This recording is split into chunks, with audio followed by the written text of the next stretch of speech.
آپ صرف 5 منٹ یہ پریکٹس کر لو. آپ اس 5 منٹ پریکٹس کر کے 4 گھنٹے کی پڑھائی پہ بیٹھو, پھر مجھے بتانا, یا جو آپ 4 گھنٹے کی پڑھائی پہ بیٹھ رہے تھے آپ یہ پریکٹس نہیں کر رہے تھے, اس وقت کی کیفیت مجھے بتانا. آپ لوگ فرق مجھ سے نہیں پوچھو, آپ مجھے خود بتانا. اچھا اب میں آتا ہوں آپ کے اس نقش حصار سلطانی کیا ہے, اور نقش حصار سلطانی کی طریقہ کار کیا ہے, اس کی اجازت وہ میں آپ کو سمجھاتا ہوں. دیکھیں پہلے اس بات کو سمجھ لیں کہ حصار سلطانی اس کو کیوں کہا گیا ہے, کہ یہ وہ نشق ہے کہ جس کے بارے میں کہا جاتا ہے کہ یہ سورہ فاتحہ اور چاروں کل کو ملا کر یہ نقش بنایا گیا ہے. یعنی کہ حفاظت کے لیے ہم حصار کے لیے کیا پڑھتے ہیں, آیت الکرسی, چاروں کل اور سورہ فاتحہ. یہ مکمل حصار جو ہم پڑھ کے کرتے ہیں, اور یہ مکمل حصار کے تمام کو لے کر اس کے عدد کو نکال کر بزرگوں نے اس نشق کو ترتیب دیا کہ جو عام لوگ ہیں, جو بچے ہیں, جو بوڑھے ہیں, جو افضل پڑھنا بہتر وہی ہے, لیکن بچوں کے لیے آپ یہ نقش حصار میں لے کے گلے میں ڈال دیں, آپ اپنے گھر میں لگا لیں. آپ اس سے حصار کے ذریعے ہر قسم کا کام کرتا. مثال طور پر آپ چلے پہ بیٹھے ہو, اب جس کمرے میں آپ چلے پہ بیٹھے ہو, آپ اس کمرے کے اندر اس نقش کو لکھ کر اس کا فریم کر کے اپنے کمرے میں لگا لیں, آپ کا پورا گھر حصار میں رہے گا. یہاں تک کہ اگر آپ پڑھائی کرتے ہو اور اس پڑھائی کے ذریعے کچھ حاضریاں ہوتی ہیں, جناتوں کی حاضریاں ہوتی ہیں, موکلان کی حاضریاں ہوتی ہیں, شیاطینوں کی حاضریاں ہوتی ہیں, تو آپ کے اوپر اس کا اثر انداز نہیں ہوگا, اس کا ریفلیکشن آپ پر نہیں پڑے گا, اس کے نیگیٹیوٹی اثرات آپ پر نہیں آئیں گے. سب سے پہلی بات یہ کہ جس گھر کے اندر یہ نقش لگا ہوگا اس گھر کے اندر اگر شیاطین ہوں گے تو وہ اس گھر سے نکل جائیں گے. اگر اس گھر کے اوپر جادو ہوگا تو اس گھر سے آہستہ آہستہ ایک وقت ایسا آئے گا کہ جادو کے اثرات بھی ختم ہو جائیں گے اس کے اوپر. یعنی کہ یہ ایسا نشق ہے کہ جو جادو کو, نظر بد کو, حاسدین کے حسد کو, ہر قسم کے نشق کو, جو نا ہر قسم کے اثرات کو, جو بد ہیں, جو شر ہیں, وہ ان چیز کو ختم کرنے کی صلاحیت رکھتا ہے. اب یہ نقش حصار سلطانی کیا ہے اور اس کا طریقہ کار کیا ہے, یہ سب کچھ بیعت شاذلیہ میں نوٹ کر لیں. اچھا جو لوگ میرے قریبی ساتھی ہیں,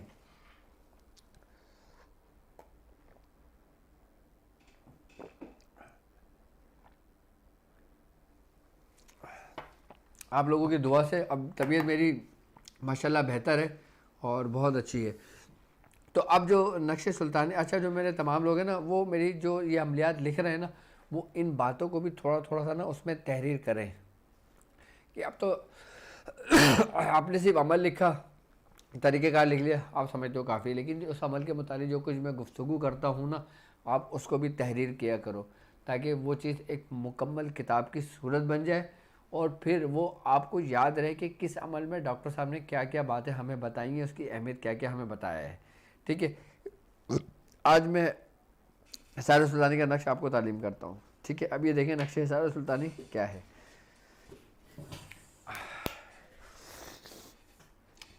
ارے یہ جو کلاس ہو جاتی ہے ہماری حکمت کے نور کی ہے دوسری, تو یہ بلیک بورڈ مٹا دیا کرو.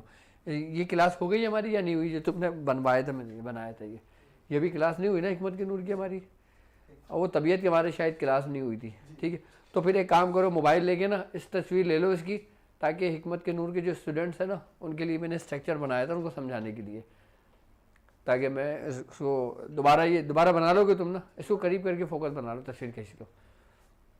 یہ ہماری کلاس چلتی ہے جو جیسے تاکلنگ لیول 1 2 3 ہے اور حکمت کے نور ہے, تو اس میں ہم لوگ اس طریقے سے سمجھاتے ہیں تاکہ ایک ایک چیز. اللہ اکبر, تم نے کیا کیا ٹانگا ہوا ہے, تسبیح کیا کرتے ہو, یہ ہٹاؤ. یہ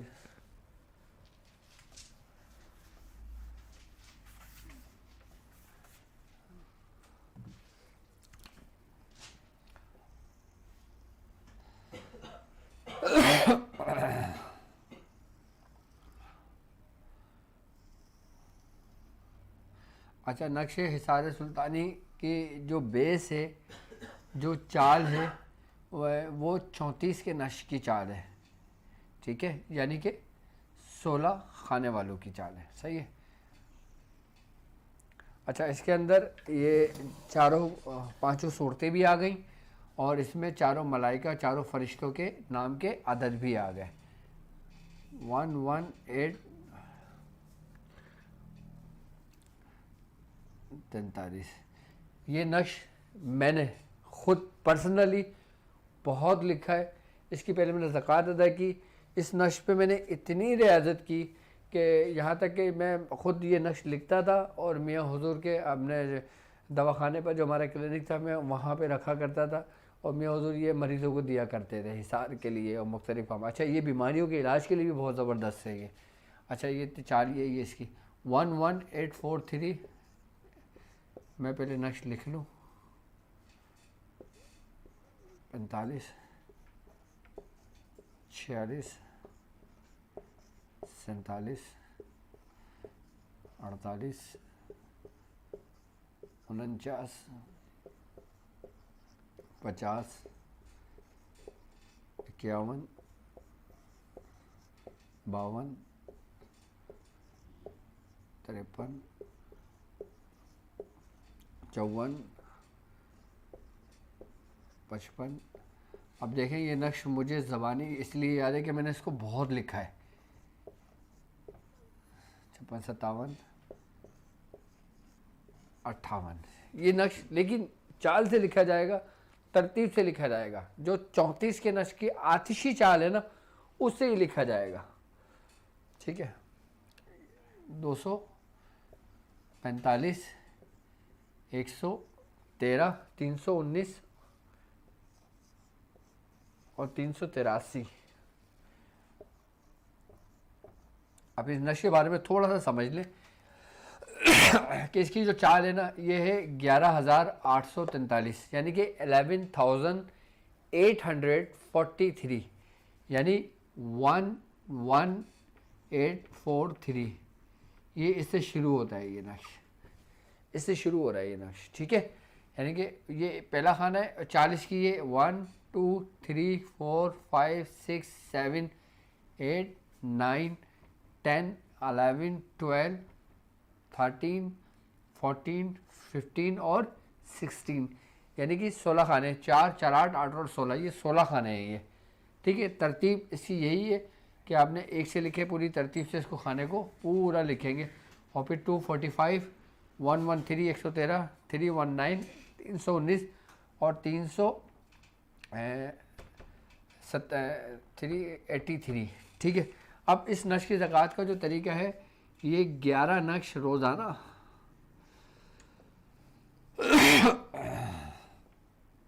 40 دن تک لکھے جائیں گے تو اس کی زکوٰۃ ادا ہو جائے گی زکوٰۃ کے لیے. اچھا ایک کام کرتے ہیں, اب لوگ نقش لکھتے ہیں. اب نقش لوگ یہ پوچھتے ہیں, یہ سوال ان کا ہوتا ہے کہ اب ہم نے 40 دن یہ کر لیا, اب ہم نے مدامت کتنے دن لکھنی ہے اس کی.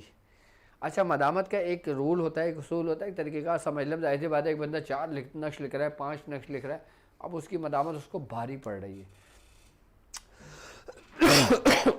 مدامت کے لیے جتنے دن زکوٰۃ ادا کی جاتی ہے اتنے دن مدامت لکھی جاتی ہے. اس کے بعد اگر آپ سے وہ ترک بھی ہو جاتا ہے تو کوئی نقصان نہیں ہوتا. یعنی کہ آپ پھر اس کو اپنے مریضوں میں جب دینا شروع کرتے ہو تو وہ نقش جاری ہو جاتا ہے. اس نقش کو 11 نقش روزانہ 40 دن تک لکھیں گے. اس کے بعد جب یہ مکمل ہو جائے گا آپ نے آٹے کی گولیاں بنا کے سمندر میں ڈال دیں, نہر میں بہا دیں, دریا میں بہا دیں. ٹھیک ہے. اب یہ نقش کی پوری زکوٰۃ کا طریقہ کار ہو گیا. یہ کہلاتا ہے نقش حصار سلطانی. یہ ہر قسم کی ناگہانی آفت سے محفوظ رکھتا ہے, ہر قسم کی بلائیات سے محفوظ رکھتا ہے, ہر قسم کی وباؤں سے محفوظ رکھتا ہے, ہر قسم کی بیماریوں سے محفوظ رکھتا ہے, ہر قسم کی روحانی اور جسمانی بیماریوں سے محفوظ رکھتا ہے, ہر قسم کے نظر بد سے, شر سے, جادو سے, ٹونے سے, تمام سفلی عملیات میں جتنے بھی آتے ہیں ان سب سے یہ محفوظ رکھتا ہے نقش. اس نقش کی خاصیت یہ ہے کہ یہ چاروں کل سورہ فاتحہ اور آیت الکرسی اس کا پورا مکمل اور جامع نقش ہے. اب آپ نے دیکھا ہوگا سورہ فاتحہ کا اور الگ نقش ہے, سورہ فلق کا الگ ہے, ناس کا الگ ہے, سورہ اخلاص کا الگ ہے, سورہ کافرون کا الگ ہے, آیت الکرسی کا الگ ہے. لیکن اب یہ دیکھیں کہ بزرگوں نے کس طرح محنت کر کے اس نقش کو بنایا ہوگا, اور جب اس نقش کو بنایا ہوگا تو صاحب دعوات ان بزرگوں میں کون ہے. اس کی اجازت ہمارے پاس نظامیہ خاندان کی ہے, یعنی کہ حضرت نظام الدین اولیاء محبوب الہی کا خانوادہ جو ہے. وہاں سے جو سلسلہ شروع ہوا وہاں سے ہمیں بزرگوں سے اس کی اجازت آئی، اور اس کی اجازت ہمارے میاں حضور کو حضرت خواجہ عثمان علی شاہ صاحب سے ہوئی تھی، اور عثمان علی شاہ صاحب کو شاہ محمد حسن سے ہوئی تھی، اور شاہ محمد حسن کو اس کی اجازت عنایت حسن شاہ صاحب اور پھر نبی رضا شاہ صاحب اور پھر عبدالحی شاہ صاحب سے ہمارے پاس اس کی اجازتوں کا سلسلہ شروع ہوا۔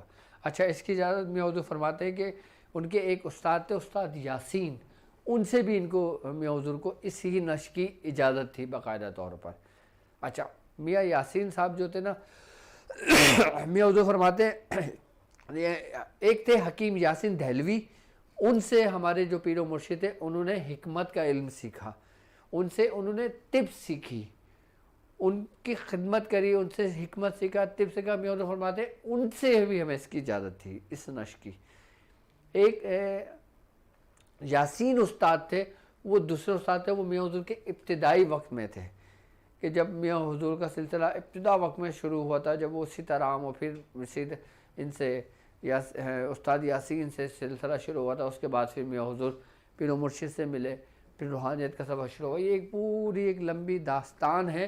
جب انشاءاللہ تعالیٰ جب ہم اس اپنے میرے سلطان جو ہیں، جب میں ان کے سلسلے کی تعلیمات یا ان تک جو کچھ بزرگوں سے عطا ہوا ان کو، یا ان سے جو کچھ ہمیں ملا، جو کچھ میں ان کی تعلیمات کو عام کر رہا ہوں، پھر ان کی سوانح حیات بھی میں انشاءاللہ تعالیٰ انہی چیپٹرز کے اندر لے کر آؤں گا، اور تھوڑے تھوڑے ان کے واقعات اور ان کے حالات بتاؤں گا کہ انہوں نے کس طرح یہ عمل کی زکوٰۃ ادا کری تھی۔ یہ وہ نشر ہے کہ جس کا میاں حضور نے خود باقاعدہ تحریر کیا، میاں حضور نے خود اس کی زکوٰۃ ادا کی، وہ مجھے خود اچھا بہت کم نشر ہیں جس کی زکوٰۃ میاں حضور نے خود ادا کی، اس میں سے ایک نشر ہے کہ جس کی ادا کی۔ اب اس کا جب آپ لکھ لو گے، اچھا اب عام لوگ جو ہیں اب وہ بیچارے زکوٰۃ ادا نہیں کر سکتے، لیکن وہ پریشان ہیں، ان کو ضرورت ہے گھر کے لیے، اس سے میرے سلسلے کی طرف سے آپ کو اجازت ہے جو عام لوگ ہیں وہ اس نشر کو لکھ کر اپنے پاس اپنے ڈرائنگ روم میں یا اپنے بیڈ روم میں یا اپنے گھر میں کسی بھی جگہ پلاسٹر کوٹنگ کر کے لگوا سکتے ہو۔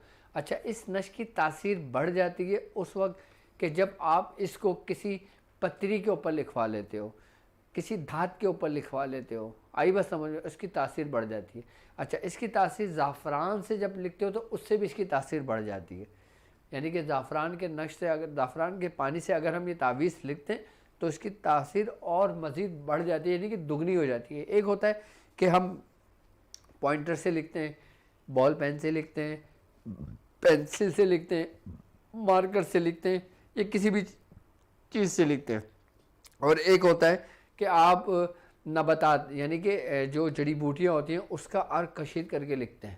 اب زعفران ہے، اب یہ پھول کے پتے ہیں چھوٹی چھوٹی، اب جب آپ اس کو کھرل کرتے ہو، اس کا تھوڑا سا اس میں عرق گلاب ڈال کے اس کو بالکل ایک لکوڈ بناتے ہو، پھر جب آپ اس کے ذریعے لکھتے ہو تو اس کی تاثیر بالکل بدل جاتی ہے۔ اب یہ نقش اگر زعفران کے پانی سے لکھ کر کسی مریض کو کسی بھی مقصد کے لیے پلایا جائے اس کو فائدہ ہوتا ہے۔ اچھا، اس نشر کا سب سے بڑا فائدہ یہ ہے کہ جو لوگ ڈائلیسس کے اوپر ہیں، جو لوگ گردوں کے مرض میں مبتلا ہیں، جن کا کریٹینائن لیول بڑھ جاتا ہے، جن کا یوریا بڑھ جاتا ہے، ان لوگوں کے لیے سمجھ لیں کہ یہ آب حیات کا تعویذ اثر رکھتا ہے یہ نقش۔ جو لوگ ڈائلیسس کے اوپر ہیں نا، آپ اس مریض کو یہ نقش دو، اسپیشل یہ نقش دو، اس کو پینے کے لیے دو، اس کو گلے میں باندھنے کے لیے دو، اس کو گھر میں لگانے کے لیے دو۔ آپ پھر اس کی کنڈیشن دیکھو اور اس کی کیفیت دیکھو، اس کے اندر کمی دیکھو، پھر آپ مجھے ساری زندگی میرے سلسلے کو دعا دو گے آپ۔ اچھا، اب وہ عام لوگ کہ اب ایسا نہیں ہے کہ آپ نے 11 نقش پہلے 40 دن لکھنا ہے اس کے بعد دینا ہے۔ عام لوگوں کو میرے ساتھ جو لوگ اتنی محنت کر رہے ہیں، چل رہے ہیں، سفر کر رہے ہیں، ان کو میری طرف سے اجازت ہے کہ وہ زعفران کے بارے سے لکھ کے مریضوں کو بھی دینا شروع کر دیں۔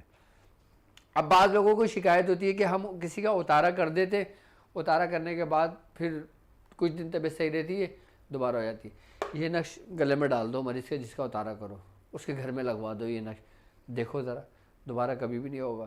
اب جن لوگوں کے اوپر حاضریاں آتی ہیں، اب جن عورتوں کے اوپر یہ حاضریاں آتی ہیں، جو عورتیں کہتی ہیں نا کہ بھائی ہمارے پاس معاذ اللہ غوث الاعظم آ گئے، ہمارے پاس بابا آ گئے، ہمارے پاس خواجہ آ گئے، ہمارے اوپر وہ آ گئے، تو یہ ان کی حاضریاں ہیں، یہ ان کے معاملات ہیں، آپ ذرا اس مریض کے گلے میں ڈال دو، پھر دیکھ لو کیسے حاضری آتی ہے۔ اصل میں بعض اوقات کچھ شیاطینی جنات ہوتے ہیں، کچھ جنات ہوتے ہیں جو اس قسم کے معاملات کو کرتے ہیں. لاؤ مجھے موبائل دو, میں کال لے لوں لوگوں کی اور وہ دے دوں مجھے. اچھا آپ لوگ اپنے مسائل اور ان کے حل کے لیے بھی, ظاہر سی بات ہے لوگ پریشان حال ہیں, تو اپنے مقصد کے لیے بھی آپ مجھے لائیو کال کر سکتے ہو. میرا نمبر آ رہا ہے آپ کی اسکرین کے اوپر, تو آپ مجھے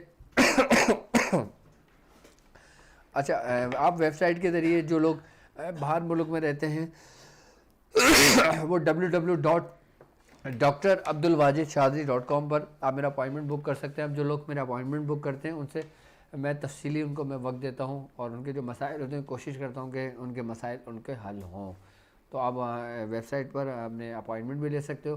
اور جو لوگ اس کے علاوہ میرا جو نمبر اسکرین پر موجود ہے, آپ اس اسکرین پر جو نمبر موجود ہے واٹس ایپ مجھے صرف نام, والدہ کا نام, تھوڑا سا مختصر میٹر لکھ کر آپ مجھے سینڈ کر دیا کریں. اچھا وائس میسیج نہ بھیجا کریں, کیونکہ وائس میسیج بہت لمبا ہو جاتا ہے تو تھوڑی سی پرابلم ہو جاتی ہے سننے میں. دوں گا آپ کو جواب مل جائے گا انشاءاللہ. اور باقی عام لوگوں کو میری طرف سے اس کی اجازت ہے. جو لوگ ڈاٹ کی پریکٹس کر رہے ہیں اس کی بھی اجازت ہے, اب جو لوگ کریں گے ان کی بھی اجازت ہے, اور اس کے علاوہ جو نقش میں نے تعویذات آپ کو سینڈ کیا ہے اس کی بھی اجازت ہے.